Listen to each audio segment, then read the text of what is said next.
जी तो स्टूडेंट्स अस्सलाम वालेकुम। तो स्टूडेंट्स ये हमारा न्यूमेरिकल नंबर 6.1 जो कि प्लैटिनम रेजिस्टेंस थर्मामीटर के बारे में है। ये हमने स्टूडेंट्स टेम्परेचर सेंसर का जो अभी हमने स्टडी किया है उसी के बारे में ये न्यूमेरिकल है। वो कहता है कि प्लैटिनम का एक रेजिस्टेंस थर्मामीटर तैयार किया गया है जिस के अंदर उसने मुझे पहले रेफरेंस बताया। देखो वो कहता है has a resistance of 220 ohm at 20 degree Celsius, यानी कि मुझे वो T1 ये मुझे बताया गया temperature T1 20 degree Celsius, T1 is equal to 20 degree Celsius. वो कहता है कि इस टेम्परेचर पे जो वो रेजिस्टेंस हमें देता है वो है 220 ओम। तो मैंने आपको बताया था जब वो रेफरेंस देते हैं ना किसी चीज का तो वो हमारे पास कौन सा रेजिस्टर होता है, R0 होता है। तो R0 हमें दिया गया 220 ओम।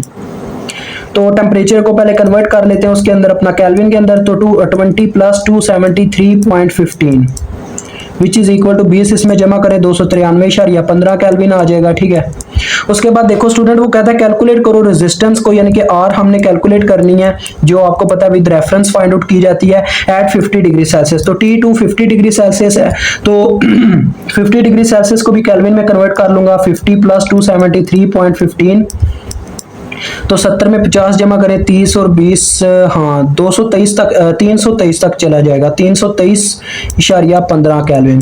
तो ये आ गई वैल्यूज। तो देखो स्टूडेंट आपको पता ही है हमारे पास इसका जो मेजर फार्मूला होता है हमने जो स्टडी किया वो है R is equal to R0 into 1 plus alpha lambda T. तो ये काफ़ी इजी फार्मूला है जिसे कह ले कि कोई भी बच्चा भी याद कर सकता है यार, लेकिन मैं वो उस्तादों वाली बात नहीं करना चाहता जो आपको करके चिढ़ाते हैं। इतना भी बच्चा तेज़ नहीं होता कि ये भी चीज़ें याद करने आ जाए। तो स्टूडेंट्स देखो अब यहाँ पे हमें R0 की वैल्यू भी मालूम है, डेल्टा टी हम खुद निकालेंगे। तो डेल्टा टी पहले निकालते हैं। तो स्टूडेंट डेल्टा टी का मतलब होता है चेंज इन टेम्परेचर जो कि हमें T2 माइनस T1 मिलेगा। आपको पता है इसका फार्मूला यही बनता है हमेशा, change in temperature final temperature minus initial temperature formula होता है। तो ये बनेगा देखो 323.15 माइनस 293.15 होल में आ गया केल्विन। अब ये कितना आता है देखो इसको माइनस करके देख लेते हैं। तो मेरे ख्याल में ये भी 30 केल्विन ही आने वाला, केल्विन में भी 30 आने वाला क्योंकि ये अक्सर ऐसा ही होता है। चलो चेक करते हैं। हाँ जी बिल्कुल मेरी बात ठीक थी, 30 केल्विन ही आता है ये। तो अल्फा टी तो डेल्टा टी तो आ गया। अल्फा की वैल्यू स्टूडेंट कांस्टेंट होती है जो हमें याद रखनी चाहिए क्योंकि अक्सर नहीं दी जाती, 0.00392 इसकी वैल्यू होती है। ठीक है जी, तो ये वैल्यू हम इस्तेमाल करेंगे। तो चलो वैल्यूज पुट करते हैं और आर को मालूम कर लेते हैं। R0 की वैल्यू स्टूडेंट कितनी दी गई है जी, 220 ओम इंटू 1 प्लस अल्फा की वैल्यू कितनी है 0.00392 इंटू टेम्परेचर 30 केल्विन। तो यहाँ से हमें रेजिस्टेंस मिल जाएगी 220 इंटू 1 प्लस 0.00392 इंटू आ गया अपना 30।